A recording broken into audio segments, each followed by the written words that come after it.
Thumbnail দেখে বুঝেই গেছো যে আজকে ফ্লোলেস একটা মেকআপ করে দেখাবো তোমাদেরকে।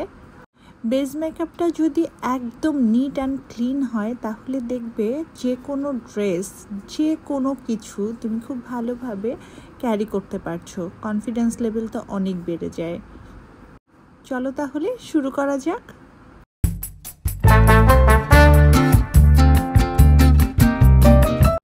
প্রথমেই চুলটা বেঁধে নিচ্ছি, কেননা চুল খোলা রেখে মেকআপ করা আমার কাছে খুবই অসহ্য লাগে, আর ইদানিং গরম পড়ে গেছে।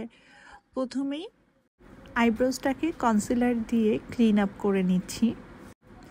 এবার অন্য চোখটাও করে নিচ্ছি। আমার দুই ভ্রু দুই রকমের, তাই আর্ট করার সময় একটু সতর্ক হয়ে তারপরে আর্ট করতে হয়। এখন দেওয়ার পালা ময়শ্চারাইজার। ময়শ্চারাইজারটা আমার খুবই পছন্দের। ময়শ্চারাইজার শেষে লাগাবো প্রাইমার। ফ্লোলেস মেকআপ বেস পাওয়ার জন্য এই প্রাইমারটা খুবই খুবই খুবই এফেক্টিভ। যদি তোমরা ছোটটা কেনো তাহলে স্টুডেন্ট বাজেটেও পেয়ে যেতে পারো। এখন আমি একটা কনসিলার প্যালেট থেকেই সব কিছু কাভার আপ করব।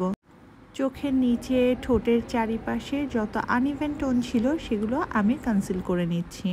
অবশ্যই ভালো মানের এবং হাই এন্ড প্রোডাক্ট লাগানোর চেষ্টা করবেন। এই ক্ষেত্রে ফাউন্ডেশন যত ভালো হবে আপনার বেস তত বেশি ভালো হবে।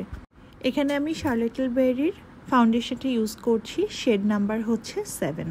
মনে রাখবেন শেড খুবই ইম্পর্টেন্ট।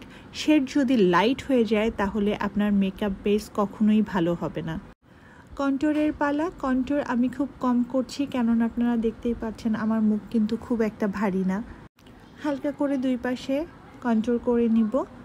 এরপরে নাক কন্ট্যুর করার পালা।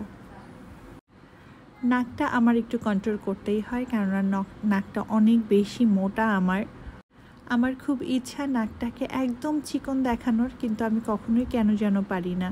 এটা হয়তো বা আমার দোষ, অথবা হতে পারে আমার নাক একটু বেশিই মোটা। কিন্তু এ ব্যাপারে আমি বেশি সেন্সিটিভ। আমি ট্রাই করি নাকটা যাতে একটু স্ট্রং এবং পাতলা লাগে। কপাল যাদের আমার মতো বড় তারা অবশ্যই কন্ট্যুর করতে ভুলবেন না। এছাড়াও কন্ট্যুর করলে এই জায়গাটা একদম সাদা সাদা হয়ে থাকে না। আমি একই প্যালেট থেকে ক্রিম ব্লাশন নিচ্ছি এবং উপর থেকে নিচ পর্যন্ত ড্যাব ড্যাব করে ইউজ করছি। আজকে আমি একদম সামনে পর্যন্ত আনবো না। সব ক্রিম প্রোডাক্ট দেওয়ার পরে আমি পাউডারটাকে হালকা করে ড্যাব ড্যাব করে আমার পুরো বেসটাকে সেট করব। এক্ষেত্রে অবশ্যই আমার শ্যানেলের পাউডারটাই আমি ইউজ করেছি। কিছু প্রোডাক্ট থাকে না একদম আত্মার কাছের, এই প্রোডাক্টগুলো আমার একদম